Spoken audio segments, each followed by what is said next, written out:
성령님 좋은 아침입니다. 이 시간 성령님을 초청합니다. 오늘도 내 안에 오셔서 하나님을 기쁘시게 해드릴 것을 소원하게 해주세요. 오늘 말씀을 통해 구체적으로 무엇을 해야 될지를 깨닫게 해주세요. 깨달은 것을 삶 속에서 실천할 수 있도록 도와주세요. 아멘. 오늘 우리가 함께 나누실 하나님 말씀은 마태복음 17장 1절에서 13절까지 말씀입니다. 마태복음 17장 오늘 본문은 엿새 후에라고 하는 말씀으로 시작을 합니다. 무슨 일이 있은지 엿새 후입니까? 그것은 앞에 나오는 마태복음 16장에 예수님이 고난을 받아 죽임을 당하고 제3일 만에 살아나실 것을 말씀하신과 또 예수님을 따른 자들의 십자가의 삶, 즉 제자도를 말씀하신 엿새 후의 일입니다. 예수님 베드로와 야고보와 요한을 데리고 높은 산으로 기도하러 올라가셨는데 그들이 기도하는 동안 예수님의 외모가 변화되어 그 얼굴이 태양같이 빛났다라고 묘사합니다. 즉 얼굴빛이 너무 눈부셔서 쳐다볼 수 없었다는 뜻입니다.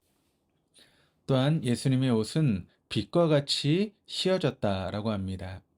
마가는 이 세상에 빨래하는 자가 그렇게 희귀할 수 없을 만큼 광채가 났다라고 묘사합니다. 제자들은 모두 예수님의 이 변화된 모습에 압도당하고 있었던 것입니다. 그때 모세와 엘리야가 영광 중에 주님 곁에 나타났는데 제자들이 들으니 장차 예수님께서 예루살렘에서 세상을 떠나실 것을 이야기하고 있었습니다. 엿새 전 예수님께서 고난을 받으시고 죽음을 당하실 것을 이야기하셨는데 오늘 모세와 엘리야와 함께 다시 죽임을 당하고 세상을 떠나실 것을 이야기하고 계신 것입니다. 그런데 왜 예수님은 모세와 엘리야와 함께 자신의 죽음을 이야기하셨을까요? 모세는 구약의 율법이 전해지는 통로가 된 사람으로 구약의 율법을 상징했고 엘리야는 구약의 가장 뛰어난 선지자 중 한 사람으로서 선지자를 대표했습니다. 이렇듯 율법과 선지자의 상징이 나타난 것은 두 가지 모두 오실 주님 메시아를 예고했기 때문입니다.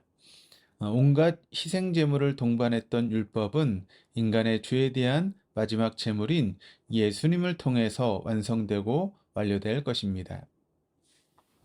5절에 보면 빛난 구름이 그들을 덮으며 구름 속에서 소리가 납니다. 이는 내 사랑한 아들이요 내 기뻐하는 자니 너희는 그의 말을 들으라.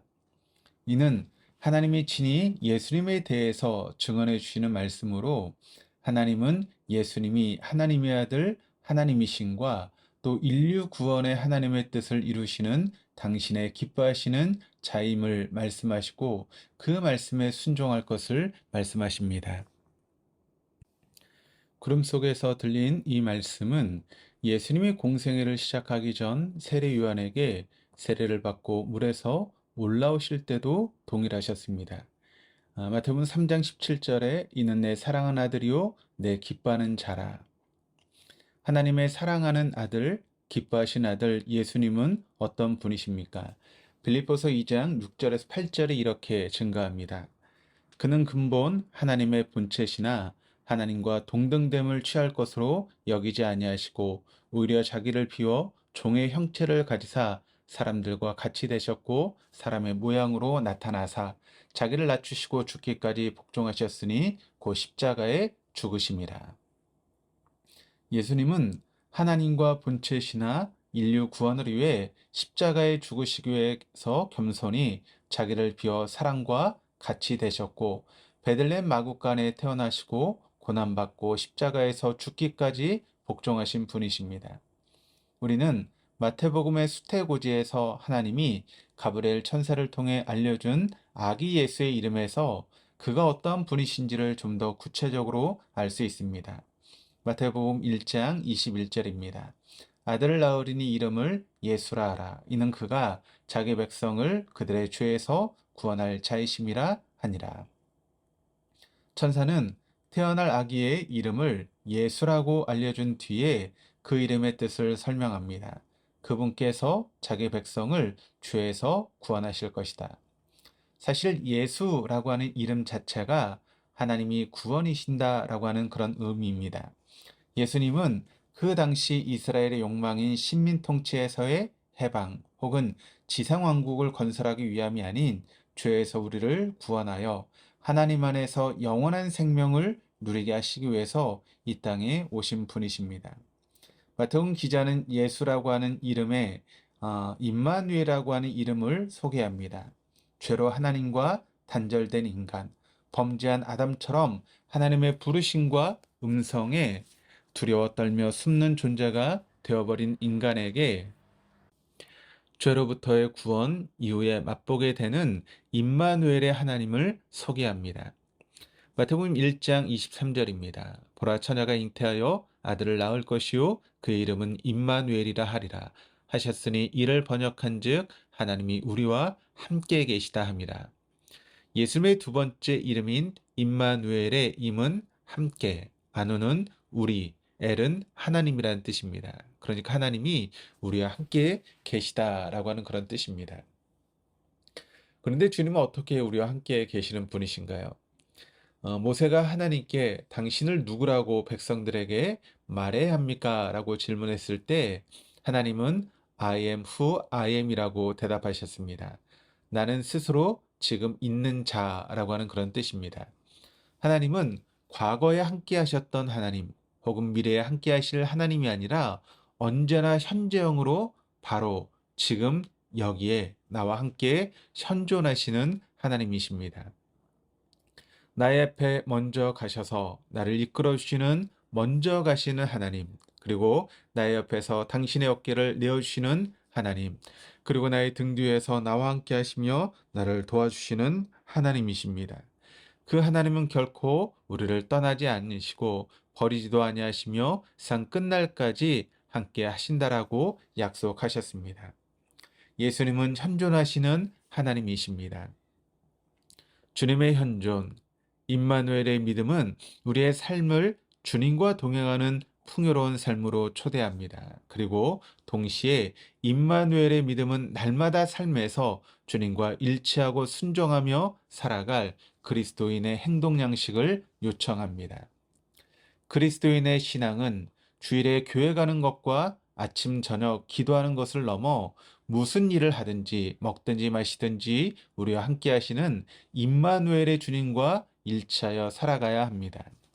자녀들을 위해 주방에서 밥을 지을 때도, 화장실을 청소하고 반복되는 일상의 가사 노동 속에서도, 직장에서 불평하는 고객을 대하고 쓰레기통을 치울 때에도 현존하신 하나님 임마누엘의 하나님을 인식해야 합니다. 현존하신 하나님 임마누엘의 하나님을 인식하고 우리가 만사를 볼 때 우리는 만사 안에서 하나님을 보고 하나님 안에서 만사를 보게 되며 임마누엘의 믿음 안에서 우리는 천국을 경험하게 될 것입니다. 제자들은 마태복음 17장에 예수님이 변화되시는 놀라운 사건을 통해 예수님이 하나님께서 기뻐하시는 메시아시며 고난의 종이심을, 그리고 그가 현존하신 하나님, 하나님의 아들임을 알게 됩니다. 죄로 하나님과 단절된 우리를 구원하시기 위해서 메시아로 오신 예수님을 임마누엘의 믿음으로 날마다 삶에서 주님과 일치하고 순종하며 살아가며 다시 오실 주님을 기다릴 수 있는 저와 여러분 될 수 있기를 주님의 이름으로 축원합니다. 기도하시겠습니다. 주님, 당신이 벌거벗은 채 태어나신 것은 우리가 자신을 포기해야 함을 알리기 위함이며, 당신이 가난하게 태어나심은 우리가 예수님만을 유일한 주로 여기게 하시기 위함이며, 당신이 구유에 태어난 것은 우리가 모든 환경이 거룩하다라고 하는 것을 배우게 하시기 위함이며, 당신이 우리 생명 안에 태어나신 것은 우리 모두를 아버지의 집으로 데려가기 위함임을 생각해 봅니다. 죄로 인한 아버지와의 관계를 회복하시기 위해서 친히 고난의 종으로 죽임당하시기 위해 오신 주님, 우리의 구원과 임마누엘 주님 되어 주심을 감사드립니다. 매일의 일상이 임마누엘의 신앙으로 살아가는 그리스도인들이 되게 하여 주옵소서. 오늘 이 시간 우리들의 기도가 임마누엘 당신의 임재를 경험하는 기도가 되게 하시고, 우리를 구원하시기 위해서 기꺼이 죽음의 자리로 오신 임마누엘 주 예수 그리스도 이름으로 기도드립니다. 아멘.